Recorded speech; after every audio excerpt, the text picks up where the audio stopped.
오늘 말씀의 제목은 그리스도 안에 있는 보물, 그리스도 안에 있는 보물이라는 제목으로 하나님 말씀 선포하겠습니다. 사람들마다 보물이라고 생각하는 것이 있습니다. 그 보물을 얻기 위해서 우리 인생과 우리의 열정을 다 불태우는 경향이 있죠. 어떤 사람은 금과 은과 보석 같은 것이 보물이라고 생각합니다. 여러분 캐리비안 해적이라는 영화를 보면 이 감춰진 보물 찾기 위해서 목숨을 걸고 그 거친 파도를 헤치면서 아주 항해하는 해적들을 이렇게 볼 수가 있죠. 그들의 인생의 목적은 보물은 바로 금이었죠. 그리고 보석이었죠. 어떤 사람은 세상을 움직일 수 있는, 지배할 수 있는 큰 권력이 보물이라고 생각합니다.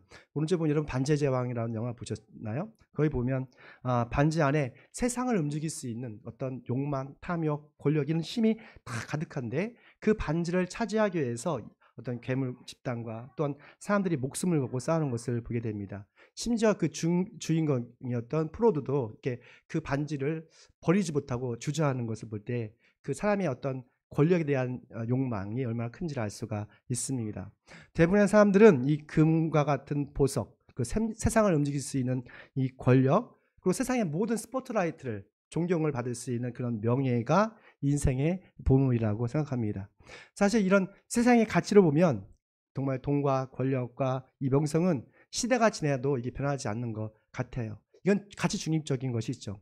그래서 악한 마귀도 예수님을 유혹할 때 이게 안목의 전역이나 육신의 자랑을 가지고 예수님을 유혹했던 것을 보게 됩니다. 그런데 예수님을 믿는 우리에겐 이 세상 사람들이 생각하는 이 보물보다 더 가치 있고 우리 삶의 열정과 힘을 주는 이 놀라운 보물이 있습니다. 그 보물이 무엇일까요? 고린도후서 4장 6절 말씀 보니까 이렇게 말씀하고 있습니다. 예수 그리스도의 얼굴에 나타난 하나님의 영광을 아는 지식의 빛을 우리에게 주셨습니다. 우리는 이 보물을 지극히 가지고 있습니다. 이 엄청난 능력은 하나님께서 나는 것이지 우리에게서 나는 것이 아닙니다. 그래서 이 보물이 성경에 말하는 보물이 있거든요. 이 보물은 엄청난 능력이 있대요. 우리 삶에 에너지를 주고 열정을 주고 힘을 주는 능력이 있대요. 그리고 이 보물은 여기서 뭘까요? 예수 그리스도시죠. 그 질그릇이 뭘까요? 질그릇은 바로 우리의 몸을 임하고 있습니다. 이사야서 보니까 하나님은 토기장이시고 우리는 진흙이라고 비유를 하시는 것을 보게 돼요. 사실 창조주 하나님께서 저와 여러분을 저 더스트, 먼지, 흙으로 우리를 만드시고 그 코에 생기를 불어 넣어주셔서 사람이 된 것이죠. 그러니까 우리는 하나님을 떠나서는 어떻게 보면 더스트, 그러니까 먼지, 진흙에 불과한 연약한 하찮은 존재인 것이죠. 그래서 우리가 하나님의 안에 있을 때, 그리스도 안에 있을 때 우리는 진정한 사람이 되는 것입니다.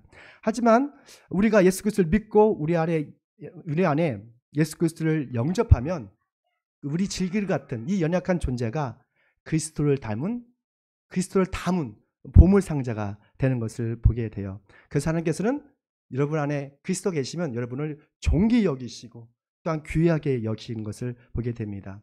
정말 예수님의 마음으로 믿고 영접함을 통해서 그리스도를 보물로 소유하는 저희는 되시길 축원합니다. 그러면 그리스도 안에서 보물을 발견한 사람은 어떤 뉴 라이프, 어떤 새로운 스타일로 인생을 살아갈까? 오늘 말씀 통해서 함께 살펴보겠습니다. 함께 있습니다. 그리스도 안에 보물을 발견한 사람은 예수님의 열정이 식지 않는다는 것이죠. 그러니까 그리스도 안에 보물을 발견한 사도 바울은 하루도 그러니까 게으르지 않고 지루하지 않고 열정적인 삶을 살았습니다. 그런 자신이 복음의 일꾼이라는 것에 대해서 상당히 자부심을 가졌어요. 왜냐하면 그리스도 안에 있는 보물의 가치를 알았기 때문이었습니다. 2절 말씀이죠. 함께 있습니다. 내 얼굴을 직접 보지 못한 사람들을 위하여 내가 얼마나 애쓰고 있는지 여러분을 알기를 바랍니다. 아멘. 우리가 이 말씀을 이해하기 위해서는 골로새 교회가 어떤 교회인지를 알 필요가 있습니다. 이 골로새 교회는 이게 영어로 보면 골로시언이라고 해요. 골로새 사람들이라는 뜻이겠죠. 그런데 골로새 교회는 사도 바울이 개척한 교회가 아니에요. 사도 바울이 에베소에서 개척을 했는데 그곳에서 2년 동안 두란노 학당을 운영을 했습니다. 많은 주위에 있는 사람들이 그곳에 와서 복음을 듣고 감동을 받고 성령 충만을 받고 사도 바울의 제자가 됐던 것이죠. 그 중에 누가 있었냐면 에바브로와 그리고 빌레몬이라는 사람이 있었습니다. 근데 이 에바브로가 그 은혜를 받고 자기도 사도 바울처럼 복음을 증거하기 위해서 골로새 지역으로 갔던 것이죠. 그래서 그곳에서 열심히 복음을 증거하게 돼서 에바브로가 그 골로새 교회를 세웠던 것이죠. 여기서 우리는 몇 가지의 통찰력 얻는데 그 바울의 이 기질을 또한 알 수가 있어요. 사도 바울이 정말 이렇게 부단한 성격이 아니라 상당히 열정적이고 단호한 성격임을 알 수가 있어요. 예수님을 만나기 전에 사도 바울은 율법에 아주 열심이었던 사람이었어요. 그리고 예수님을 만난 후에 그의 인생은 완전히 바뀌어서 복음에 불타는 그런 열정으로 살았던 것을 보게 돼요. 우리가 예수님을 믿어도 기질대로 믿는 것 같아요. 저는 약간 다혈질적인 게 있습니다. 그래서 약간 다정다감하고 친근하지만 가끔 이렇게 소리칠 때가 있어요. 우리 자녀들한테. 아직도 변하지 못했는데 그런 게 있지요. 또 어떤 사람은 이게 부드러운 사람이 있는 것 같아요. 바나바처럼 차분하게 신앙생활을 하는 사람이 있습니다. 여튼 간에 중요한 것은 하나님께서는 여러분의 모든 기질과 성격과 성깔까지도 어떻게 하신다고요? 인정해 주시고 사용하신다는 것이죠. 그리고 여러분의 기질을 가지고도 하나님의 일꾼으로 삼으시는 것을 보게 됩니다. 우리가 열정하면 어떤 느낌이 들어요? 삶의 힘, 에너지 이런 것이 느껴지잖아요. 열정적인 사람을 보면 왠지 주변에서 힘이 납니다. 그런데 우리나라에서 보면 우리나라에서 좀 안타까운 것은 점점 우리나라의 힘이 빠지고 있다는 느낌이 들어요.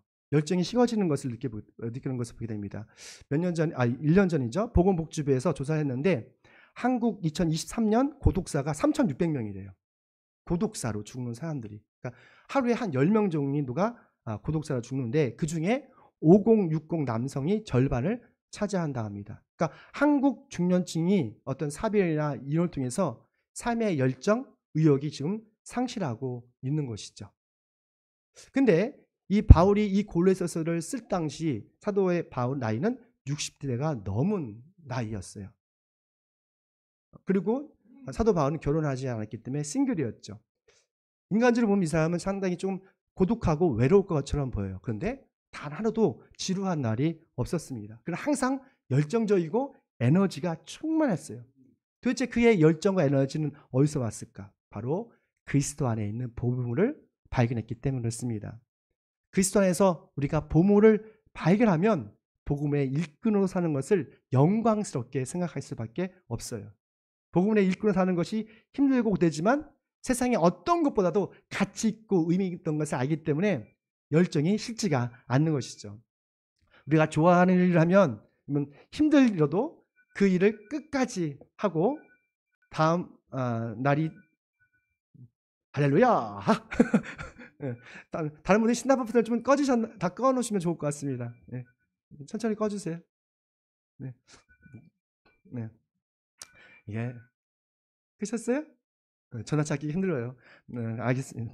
여튼 우리가요. 자, 누가 좋으시는 분이 계셔가지고 띠렁띠렁한 것 같습니다. 여튼 우리가 어떤 일이 좋잖아요. 그리고 그 힘이 좋으면 그 일이 힘들어도 끝까지 하는 것을 보게 돼요.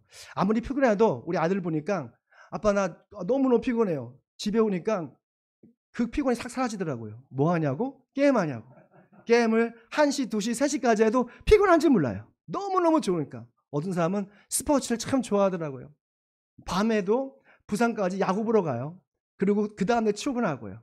그러니까 어떤 사람은 여행을 좋아하더라고요. 제가 아는 목사님은 크루즈 여행을 너무너무 좋아해가지고 그분은 뭐 미국 가고 어디 가고 그 크루즈를 계속 타는 것을 보게 돼요.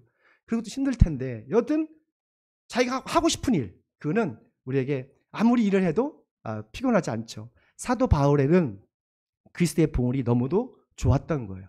그 보물만 생각하면 왠지 힘이 났다는 거예요. 그 사역이 그 상황이 편안한 길이 아니었어요. 그러나 그 보물이 너무 좋으니까 복음의 일꾼을 사는 것이 너무도 가볍고 힘이 있었던 것이죠.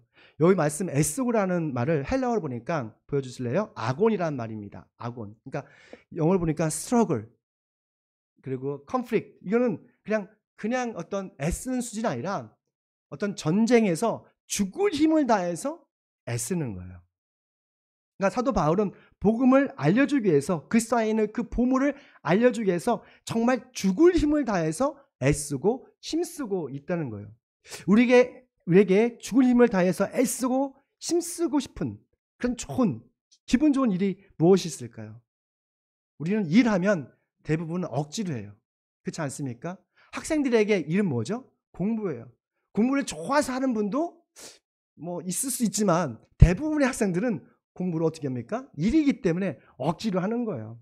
그리고 직장인은 날마다 업무가 있잖아요. 그 업무를 기분 좋아서 하나요? 그렇지 않을 것 같아요. 일반적으로 해야 하니까 하는 거 아니에요? 가정주부도 있잖아요. 뭐 이렇게 식사, 청소, 세탁하는 거. 이 허드렛 일을 하고 싶어 하는 사람은 그렇게 많지가 않은 것 같아요. 해야 하니까. 그러면 어떻게 우리 일상을 애쓰고 싶을 만큼 우리의 열정을 다할 만큼 그런 일로 만들 수 있을까? 우리의 뻔한 일상에 복음의 빛을 비추는 것입니다. 우리가 하는 일상적인 일과 그리스도의 사역을 분리하는 것이 아니라 연결하는 거예요. 다시 말하면 우리의 일과 영성을 하나로 묶는 영적 작업이 필요한 거예요. 우리가 일상에서 하는 이 사소한 일조차도 이 일이 그냥 단순히 나의 일이 아니라 하나님의 영광을 위한 일, 사명이라고 믿고 우리가 그 일을 할 때에 우리는 힘이 사는 거예요. 그래서 사도 바울은 고린도전서 10장 31절에서 이렇게 말하고 있습니다. 함께 읽습니다.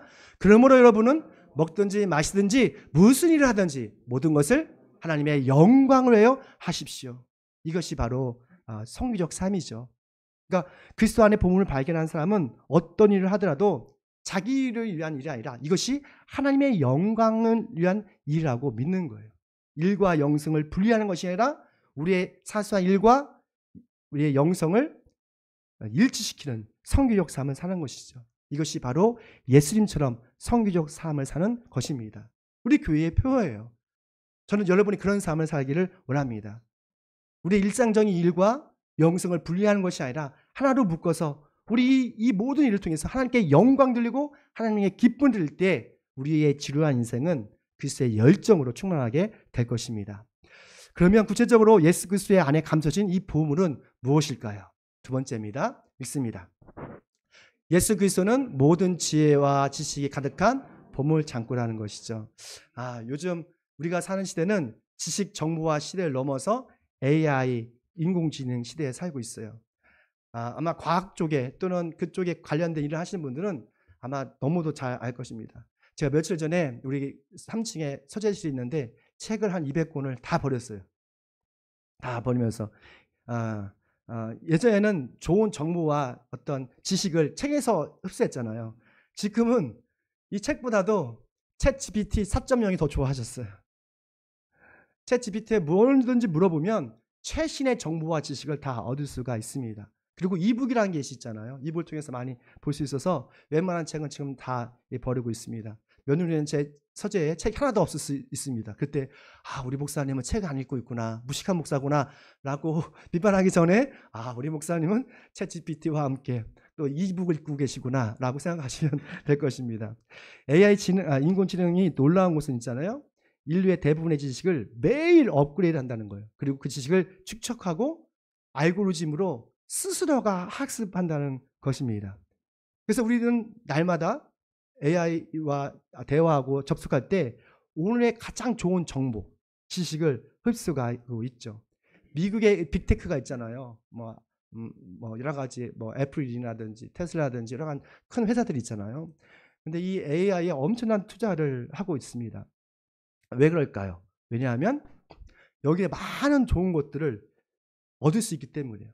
최신의 정보와 지식과 아주 수조하는 그런 이익을 창출할 수 있기 때문에 이것에 많이 투자하는 것을 보게 돼요. 그런데 성경은 이 세상의 모든 지혜와 지식이 누구에게 있다 했죠? 바로 예수 그리스도의 안에 있다고 오늘 말씀하고 있습니다. 우리 3절 말씀입니다. 있습니다. 그리스도 안에서는 모든 지혜와 지식의 보화가 감추어져 있습니다. 도대체 예수 그리스도 안에 있는 이 모든 AI보다 더 높은 지식, 정보 넘어서 있는 그 보물은 무엇일까요? 그것은 십자가입니다. 십자가가 무슨 십자가예요? 예수님이 못 박혀서 죽으신 십자가입니다. 왜냐하면 십자가는 우리의 죽음의 문제를 해결할 수 있는 유일한 것이기 때문에 그래요. 십자가엔 하나님의 놀라운 구원의 지혜와 능력이 담겨 있어요. 예수님이 당시에는 십자가에 못 박혀 죽는 것이 정말 수치스럽고 혐오스럽고 아주 저주받은 그런 사람들이 받는 심판이었습니다. 그런데 예수님이 저와 여러분을 위해서 대신 십자가에 달려 못 박혀 죽으셨던 거예요. 그래서 십자가는 멸망하는 사람들, 예수님과 상관없는 사람들에게는 정말 바보스럽고 어리석은 것이지만 부르심을 받은 우리에게는 구원의 능력이고 하나님의 지혜가 되는 것입니다. 고린도전서 1장 23절 말씀 보니까 함께 있습니다. 우리는 십자가 달리신 그리스도를 전합니다. 그리스도가 십자가에 달리셨다는 것은 유대 사람에게는 꺼리낌이고 이방 사람들은 어리석은 일입니다. 그러나 부르심을 받은 사람에게는 이 그리스도는 하나님의 능력이요 하나님의 지혜입니다. 할렐루야.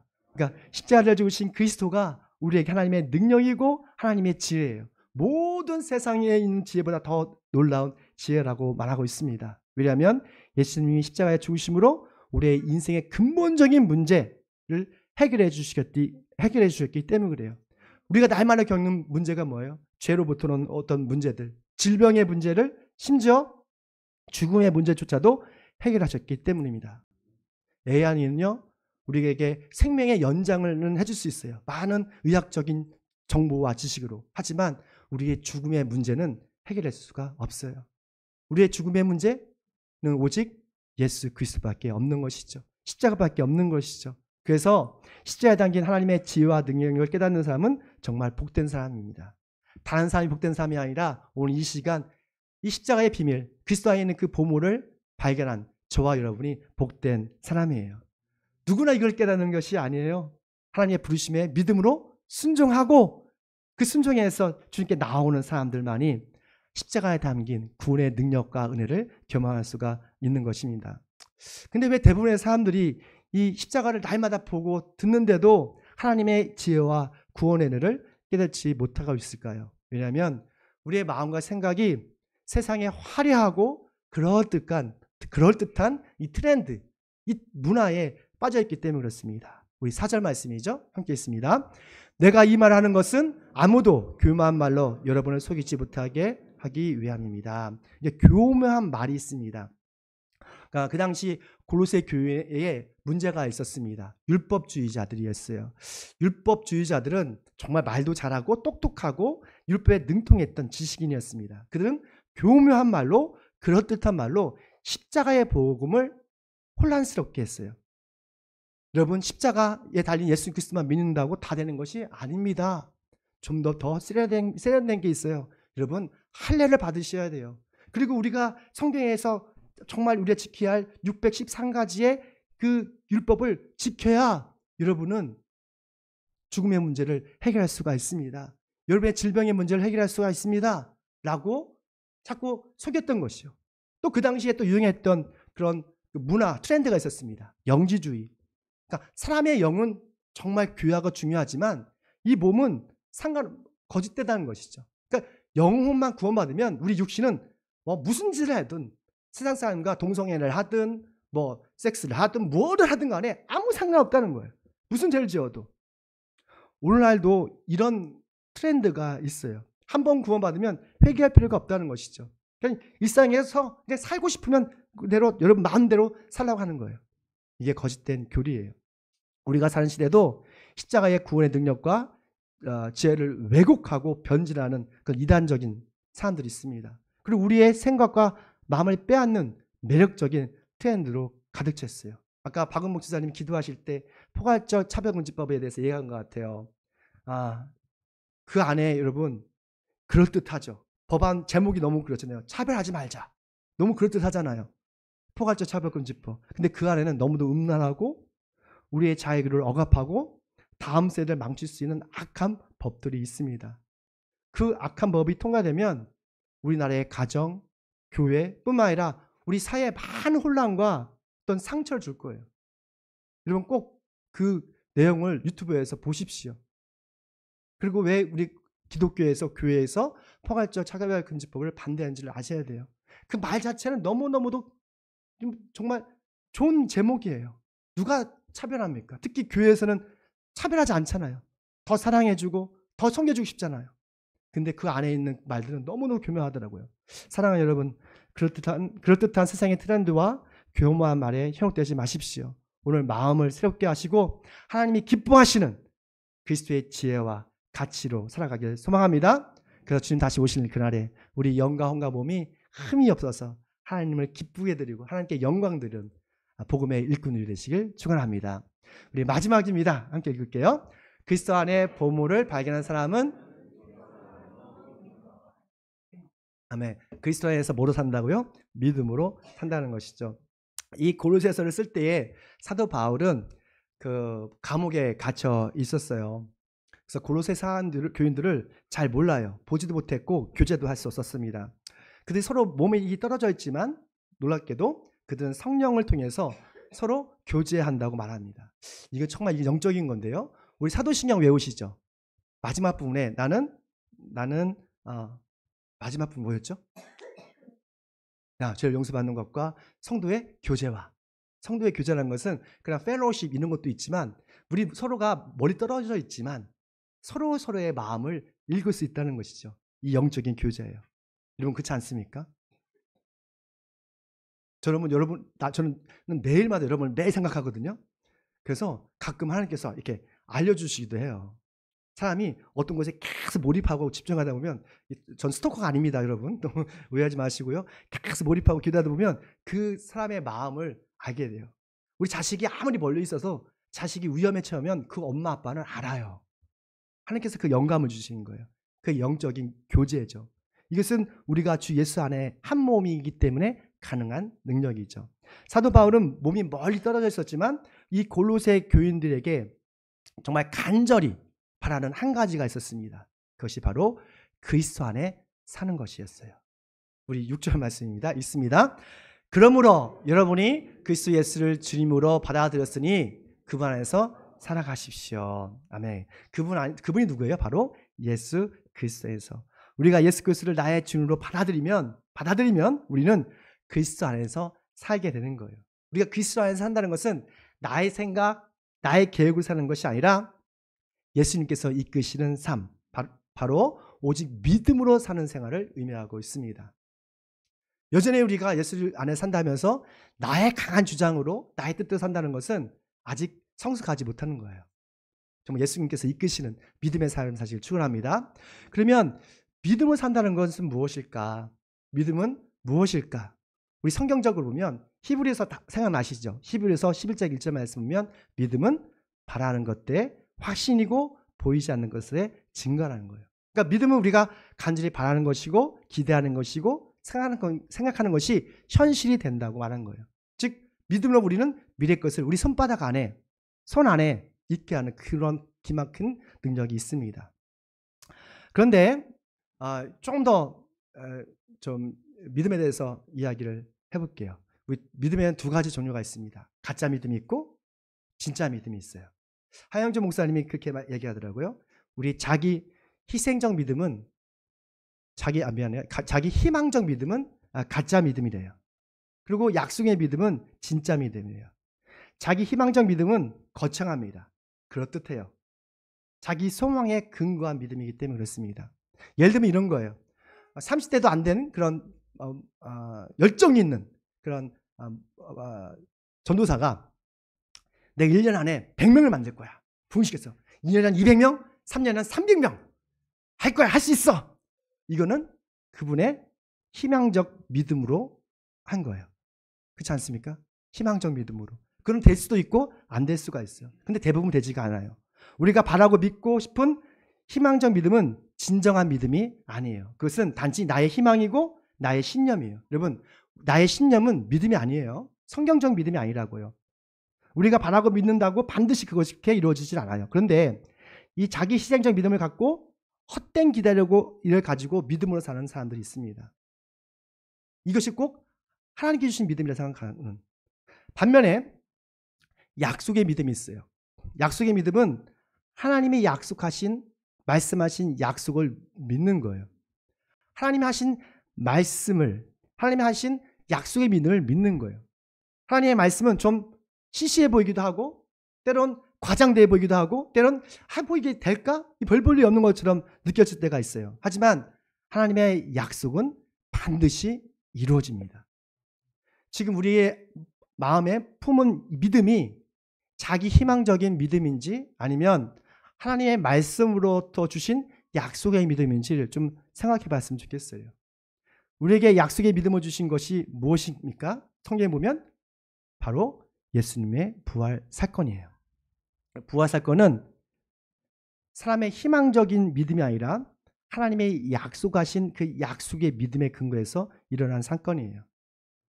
예수님의 부활은 아무리 우리의 머리를 돌려봐도 상식적으로 이성적으로 이게 이해도 안 되고 믿어지지도 않는 거예요. 자, 생각해 보십시오. 죽은 사람이 다시 살아난다고? 어떻게 살아날 수가 있어요? 인간의 상식과 이성으로는 도저히 인정할 수도 없고 믿을 수가 없어요. 하지만 하나님의 약속을 믿는 우리에게는 예수님의 부활은 뭐예요? 부활은 기적이고 감동이고 기쁨이고 축복 아닙니까? 이게 얼마나 놀랐습니까? 예수님의 제자 중에서 아주 이성적인 사람들이 있었어요. 특히 도마라는 사람이 있었어요. 도마는 예수님의 부활을 믿을 수도 없었어요. 믿지를 않았어요.